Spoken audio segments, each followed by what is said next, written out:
तुम्हा सगळ्यांच्या कमेंट्स येत आहेत की व्हिडिओ असा एकदम भुरकट का दिसत आहे. प्लीज थोडं समजून घ्या. आता निदान तुम्हाला व्हिडिओ तर बघायला भेटत आहे, नाही तर फक्त टेक्स्टमध्ये मला हा व्हिडिओ टाकावा लागेल, कारण तशी परवानगी नाही आहे. म्हणूनच ते फोटो तुम्हाला थोडेसे असे ब्लर टाईप किंवा फिकट दिसत आहेत. सो कमेंट्समध्ये असं येते की व्हिडिओ क्वालिटी खूपच बेकार आहे. सो प्लीज समजून घ्या. तर आजच्या भागाला सुरुवात करूया. नीलांबरीने सांगितलेलं असतं म्हणून भावना कोणतीही गाडी न वगैरे घेता तातडीने तिकडनं निघालेली असते. दुसरीकडे जानू जी आहे ती मात्र आता बँकेची अवस्था बघून सांगत असते की एक काम करूया, आपण पोलिसात तक्रार करूया. तेच आता संतोष म्हणत असतो की हे काय चाललंय नेमकं, कारण आहे ना सिद्धूने येताना आता त्या माणसाला पकडून आणलेलं असतं आणि त्या माणसाला जसं बँकी बघतो तसं आता बँकी म्हणतो की हो हाच होता तो. बँकीने असं म्हटल्याबरोबर सगळीच जण आता बँकीकडे पाहत राहतात. बँकी आता एकदमच अंतर राहतो आणि खाणाखुणा करून सांगत असतो की हो हाच आहे तो.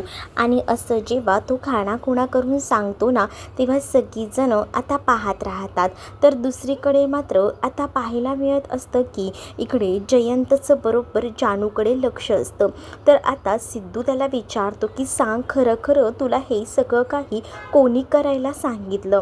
त्याच वेळेला तो म्हणत असतो की माझ्याकडे ना समोरच्या माणसाचा नंबर आहे, मी तुम्हाला नंबर देतो, मला त्याचं नाव माहीत नाही. आणि असं बोलून तो नंबर देतो. तर तो नंबर असतो संतोषचा, पण तो संतोषने दुसराच नंबर दिल्यामुळे आता हा सगळा प्रकार काही झालं तरी कळत नसतं. दुसरीकडे भावना आता बाहेर निघालेली असते आणि तिला आता काही गोष्टी ज्या आहेत त्या सहन होत नाही. उन्हामुळे तिला अचानक चक्कर येते आणि ती खाली कोसळते. तेच आता दुसरीकडे पाहायला मिळतं की घरी सगळीजण विचारत असतात त्या मुलाला की सांग तुला हे सगळं काही कोणी करायला सांगितलं. त्यावर तो म्हणतो की मला सांगितलं त्यामुळे मी केलं. खरंच माझ्याकडे या सगळ्यासाठी उत्तर नाही आहेत. मी तुम्हाला म्हटलं ना का मला ना हे सगळं काही करायचं खरं तर नव्हतं, पण काय करणार, पैशांसाठी केलं मी. वाटल्यास तुम्हाला ते पैसे सगळे देऊन टाकतो, पण मला पोलिसात देऊ नका, असंही आता तो सांगत असतो. आणि त्याच वेळेला सिद्धू जो आहे त्याने ज्या नंबर दिला आहे त्याच्यावर फोन करत असतो. तोपर्यंत तो मुलगा तिकडनं पळून जातो. जेव्हा आता तो मुलगा तिकडनं पळून जातो ना तेव्हा मात्र जयंतला म्हणतो की काय यार तू तरी त्याला थांबवायचं होतंस. त्यावर जयंत म्हणतो की आता आपण त्याच्या मागे पळून काय होणार आहे, तुला तर चांगलंच माहिती आहे ना, राहणार आहे का तो आपल्यासाठी इथे. ते गुंड लोक आहे, त्यांना जे हवं ते करतच राहतील. तर दुसरीकडे मात्र आता तर मी त्याला सोडणार नाही असंही सिद्धू म्हणतो. त्यानंतर आता जयंत म्हणत असतो की मलाही एखादी मीटिंग आहे, आम्हीही जातो, कारण बऱ्याच गोष्टी ज्या आहेत ना त्याच गोष्टींमुळे बरीच कामं पेंडिंग आहेत आणि त्यामुळे मला आता काही जास्त वेळ थांबता येणार नाही, त्यामुळे मी जातो असं देखील आता म्हटलं जातं. तेव्हाच ना लक्ष्मी जी आहे ती श्रीनिवास यांना म्हणते की जरा 2 मिनटं आतमध्ये या ना, आणि ती जयंत आणि जानूला थांबवून घेते. तर दुसरीकडे मात्र सिंचना बोंबलत आता घरी आलेली असते आणि ती म्हणत असते की तुम्हा लोकांना तर माझ्याबद्दल ना काहीच वाटत नाही आणि तुम्ही असं का करता, असं करू नका, माझ्याकडे जरा लक्ष द्या, असं देखील आता म्हटलं जातं. आणि जेव्हा या सगळ्या काही गोष्टी सांगितल्या जातात ना तेव्हा मात्र आता काय झालं आहे नेमकं, अगं नको काळजी करूस, आम्हाला माहिती आहे तुझ्या नवऱ्याने तुला सोडलेलं असलं तरी आम्ही सोडलेलं नाही आहे. आजी आता तिला बोलत असतात आणि मग काय आजी तिला सांगत असतात की एकदा का निवडणूक झाली ना की मग बघूया तुझं काय ते, मग तुझा नवरा आहे आणि मी आहे असंही आता आजी बोलू लागतात. आजी जेव्हा या सगळ्या काही गोष्टी बोलतात ना तेव्हा मात्र आता सिंचना रडत असते. पण आजीने सिंचनाला आधार दिल्यामुळे आता कुठे जाऊन सिंचना शांत असते. पण काही झालं तरी मी काही सक्सेस होऊ देणार नाही, तुमच्यात जी भांडणं आहे ना ती तशीच ठेवणार आहे मी, असंही एकटीच इकडे आता ती बोलत असते. दुसरीकडे मात्र आता पाहायला मिळत असतं की सिद्धू घरी आलेला असतो आणि तेव्हाच तो भावनाला विचारतो की भावना कुठे. भावना तर रूममध्ये असेल ना, मग आता तुम्ही लोक भावनाकडे लक्ष देत नाही आहे का. भावना भावना घरात नाही आहे, आम्हाला वाटलं तुझ्याबरोबर असेल, मग ती कुठे गेली हा प्रश्न पडलेला असतो. मग सिद्धू म्हणतो की या खरंच ना दैवींमुळे ना एवढं कंटाळा आला आहे ना की काहीच समजतच नाही आहे. मग दैवींनी काय केलं आहे, दैवींमुळेच हे सगळं होते. उलट आहे ना तुम्हीच लक्ष देत नाही आहे माझ्या बायकोवर. आता कुठे शोधावं, खरंच ना कुठे गेली असेल असा विचार करून सिद्धू लगेचच घराबाहेर पडलेला असतो. तर दुसरीकडे मात्र आता लक्ष्मी आणि श्रीनिवास बोलत असतात. बँकेची ही अवस्था बघून ना लक्ष्मी म्हणत असते की मला असं वाटतं की आपण जयंतराव आणि जानूला थोड्या दिवसांसाठी इथे ठेवून घेऊया, म्हणजे कसं सगळ्या काही गोष्टी नीट होतील. मला ना थोडी भीती वाटते, आपल्याबरोबर जरा 4 माणसं असतील तर बरं होईल ना. तर इकडे वीणा आणि त्याचसोबत जानू बोलत असतात. जयंतला प्रश्न पडतो की काय करायचं, त्याला तर निघायचं असतं, पण दुसरीकडे मात्र आता लक्ष्मी आणि श्रीनिवास त्याला थांबवून ठेवण्यासाठी प्रयत्न करत असतात. तर इकडे जानू म्हणत असते की काय झालंय आईबाबांना, आईबाबांनी आम्हाला तर थांबवलं आहे आणि आतमध्ये का निघून गेले. मग जयंतच म्हणतो की 2 मिनटं थांब, आणि असं बोलून तो आतमध्ये जातो आणि जयंत विचारतो की काय झालं आहे आईबाबा. त्यावर आता खरं तर आम्ही थोडा विचार करत होतो. इकडे सिद्धू आणि त्याचसोबत अधिराज हे दोघंही जण आता बाहेर पडलेले असतात आणि इकडे तिकडे सगळीकडे शोधाशोध करत असतात भावनाची. तर सिद्धूने आता त्याचे 2 मित्रसुद्धा कामाला लावलेले असतात आणि तो बघत असतो त्याचे मित्र सगळीकडे भावनाला शोधत आहेत. इकडे जयंत जेव्हा आतमध्ये येतो तेव्हा आता लक्ष्मी आणि श्रीनिवास म्हणतात की आम्हाला असं वाटतंय की तू काही दिवस ना आमच्यासोबत इथे राहावं, कारण आहे ना आम्हाला काही गोष्टी ज्या आहेत ना त्या जमणार नाही आहेत, आणि म्हणूनच आम्ही असा विचार करतोय की प्लीज प्लीज जरे थांब, इकडे जरा दिवस थांबलास ना तर बरं होईल. तेवढ्यातच जानू तिथे आलेली असते आणि मग जानू विचारते की काय झालं आहे. जानूने बरोबर लक्ष्मी सांगते की काही नाही, आम्ही ना जावई बापूंना थोडे दिवस इथे थांबण्यासाठी सांगत होतो. अगं आई त्यात काय, थांबतो ना आम्ही, असंही आता जानू बोलत असते.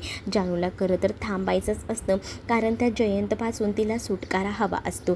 त्यातच जानूने असा होकार दिल्यामुळे जयंतला सुद्धा काय बोलावं आणि काही नाही ते समजत नसतं.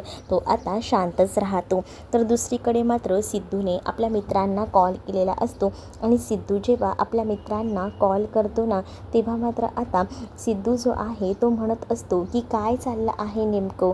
आणि तेव्हाच ना सिद्धूच्या मित्रांना असं काहीसं कळतं की तिथे ना एक बाई जी आहे ती पडलेली आहे. मग ती बाई नेमकी कोण आहे हे काही कळत नसतं. मग त्या बाईचा शोध घ्यायचा असंही त्यांचं आता ठरत असतं. मग इकडे तिकडे आता बघतात तर आता तिथे भावनाच नेमकी असते. तर दुसरीकडे मात्र आता पाहायला मिळतं की जानूचा प्लॅन सक्सेस झालेला असतो आणि त्यामुळे ती आजीसोबत आतमध्ये असते.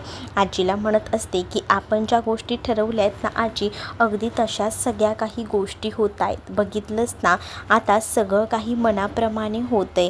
आणि असं बोलून ती आता आजीला मिठी मारत असते. त्याच वेळेला तिला तो प्रसंग आठवतो ज्या वेळेला तिचं लग्न होत होतं तेव्हा आजी जी आहे ती तिला म्हणत होती की तू पुन्हा त्या कुऱ्हाड्यात जाऊ नकोस, ते जेल आहे. पण तेव्हा ना जानूनेच आजीकडे हट्ट धरलेला होता. जानूनेच आजीला सांगितलेलं असतं की आजी असं नको म्हणूस, थांब, मला जावं लागेल लग्न करून त्या घरात. मग मी लग्न करून त्या घरात जाईन ना तेव्हाच तर त्याचा बदला घेता येईल, असा तसा बदला घेता येणार नाही असंही आता म्हटलं जातं. आणि तेव्हाच ना आता तर जानू आजीला समजावते. जानू आजीला सांगत असते की आपल्याला असं करून चालणार नाही, आता आपण त्याला पोलिसात देऊ, पण पोलिसात दिलं तरीसुद्धा त्याला काहीच फरक पडणार नाही, तो पैशांच्या जोरावर सुटून बाहेर येऊ शकतो. आणि म्हणूनच मला असं वाटतं की नको, त्याला आपण पोलिसात नको द्यायला, त्याच्यापेक्षा आपण एक काम करूया, त्याला ना मी माझ्या परीने बरोबर अद्दल घडवीन, तू काळजी करू नकोस, असं देखील आता म्हटलेलं असतं. आणि जेव्हा या सगळ्या काही गोष्टी जानू बोलत असते तेव्हा आजी तिला रिक्वेस्ट करत असते आणि सांगत असते की नको, त्या जेलमध्ये पुन्हा जाऊ नकोस. पण आजी तिला समजवूनही आता जानू ऐकण्याच्या मनस्थितीत नसते. जानूने सगळ्या काही गोष्टी जानू आपल्या आजीला समजावत असते. आजीसुद्धा आता जानूला या सगळ्याला पाठिंबा देते. त्यातच आता आजीनेसुद्धा नाटक केलेलं असतं की तिला बोलता येत नाही आहे याचं. आता कारण तिला माहिती आहे की तिने दाखवलं की तिला बोलता येतंय तर जयंत पुन्हा एकदा तिला जीवानीशी मारणार. या गोष्टी बरोबर माहिती असतात आणि त्यामुळेच ना आता शांत बसल्याशिवाय दुसरा पर्याय नसतो आणि म्हणूनच आता शांत हे आजीलाही बसावं लागतं आणि आजीने जानूला या सगळ्यामध्ये सपोर्ट केलेला असतो. त्यामुळे आता जानू ही खूपच जास्त खुश असते आणि ती आता तिकडे जयंतकडे जायला निघालेली असते. आणि आता आजीसुद्धा म्हणते की जानू तुझ्या या सगळ्यात मीही तुला मदत करणार आहे. आणि मग हा सगळा भूतकाळातला प्रसंग जानू आता आजीला म्हणत असताना सांगत असताना म्हणते की आपण जसं ठरवलं आहे ना अगदी तसंच होते. त्या जयंतला मी आता सहजासहजी सोडणार नाही आहे. इकडे आता जयंतच्या समोर ना वेगवेगळ्या प्रकारचे पापड बीना आणि लक्ष्मीने ठेवलेले असतात आणि त्याला एक एक करून ते पापड खायला सांगितलेले असतात. जयंत म्हणतो की हे एवढं नाही जाणार मला, पण त्याच वेळेला बीना सांगत असते की तुम्हाला हे खावंच लागणार आहे कारण तुमच्याकडे दुसरा पर्याय नाही आहे असंही आता सांगितलं जातं. पण त्याच वेळेला तुमच्यासाठी फोडणीचं वरणही केलं आहे असंही आता तिला ते सांगतात. मग आता एवढं खाऊन फोडणीचं वरण भातही खायचं आहे का? हो मग खावं तर लागणार आहे. इकडनं जानू मुद्दामून आवाज देते आणि म्हणत असते की हो आले मी आले असं म्हणून ती आता सांगू लागते. आणि जेव्हा ती लोक सांगतात ना तेव्हा मात्र आजीला बोलायला यायला लागलंय का असं कुठेतरी जयंतला वाटत असतं. तर दुसरीकडे मात्र आता पाहायला मिळतं भावनाला एका रस्त्यावरच्या कोपऱ्यात पडलेलं बघून ना आता मात्र सिद्धू लगेच धावत जातो आणि सिद्धू भावनाच्या डोळ्यावर पाणी शिंपडतो. आता तेव्हा ती त्याला विचारते की वँकी ठीक तर आहे ना? आणि आता वँकीबद्दल विचारल्यानंतर ती मात्र आता तो सांगत असतो की वँकी ठीक आहे, पण तू न सांगता कशी काय घराबाहेर पडली? ती बोलते मला काही सुचत नव्हतं म्हणून मी रिक्षा वगैरे बघत होते पण अचानक उन्हामुळे मला चक्कर आली. आता बरं वाटतंय ना? ही घे थोडीशी साखर खाऊन घे. पण आता सिद्धू चिडलेला असतो कारण सिद्धूचं तिने ऐकलेलं नसतं. मग आता अधिराजला ती म्हणत असते सिद्धिराजला राग आलाय काय करायचं? अधिराज म्हणतो राग तर येणारच ना, तू तसं केलंच आहेस ना. मग इकडे बीना ही जी आहे ती संतोषसोबत फोनवर बोलत असते. सारखा संतोषचा फोन वाजत असतो तर संतोष आता विचारत असतो आणि बोलू लागतो की काय चाललेलं आहे तिकडे सगळं ठीक तर आहे ना? तर बीना म्हणते की तुम्हाला आता पडलं आहे का ह्या सगळ्याबद्दल? आता विचारताय का? मग आता नाही तर कधी विचारणार आहे? विचारतो तरी आहे ना मी, सांग ना काय झालं आहे? मग आता ती घडलेला प्रकार सांगते आणि घडलेला प्रकार सांगत असतानाच म्हणते की तुम्हाला माहीत नसेल पण इकडे जे काही घडलं आहे ते भयंकर असं आहे आणि बँकेसाठी म्हणूनच तर आम्ही जानूला आणि जयंतला ठेवून घेतलं आहे. इकडे आता भावना पुन्हा घरी आलेली असते तर रेणुका तिची दृष्ट वगैरे काढत असते आणि रेणुका तिची दृष्ट वगैरे काढून ना तिला आता घरामध्ये घेत असते. आणि तेव्हाच ना आजी भडकलेल्या असतात कारण सांगून काही उपयोग नाही आहे तुला, आम्हाला न सांगता तू घराबाहेर कशी काय पडली असं देखील आता तिला विचारलं जात असतं. त्याच वेळेला आता दृष्ट काढल्यावर खूप चांगली अशी चरचरलेली असते म्हणूनच आता रेणुका म्हणत असते की बघितलंस का एवढी दृष्ट काढली आणि केवढी चरचरली आहे ते, मला तर तेच वाटत आहे जरच लागली आहे. पण दुसरीकडे आता आजी जी आहे ती मात्र भडकलेली असते आणि आजी म्हणत असते की इथून पुढे जर समोर जरी यायचा प्रयत्न केलात ना तर लक्षात ठेवा. आणि मग दुसरीकडे मात्र आता आजीने सांगितलेलं असतं की बाहेर कुठेही पडायचं नाही. पण आता भावनाला कळलेलं असतं की सिद्धू चिडला आहे म्हणूनच आता भावना सिद्धूशी बोलायचा आणि सिद्धूला मनवायचा प्रयत्न करत असते. आणि त्याच वेळेला सिद्धूला जेव्हा ती मनवायचा प्रयत्न करत असते ना तेव्हा सिद्धू म्हणतो की मला नाही आवडलंय, तू मला न सांगता गेलीस ते. मग आता सिद्धू तिला म्हणत असतो की मी चिडणारही नाही का, थोडं तरी चिडू दे. त्यावर भावना म्हणते की मला माहिती आहे माझं चुकले पण प्लीज ना चिडू नका ना, तुम्ही चिडलात ना की मला नाही आवडत.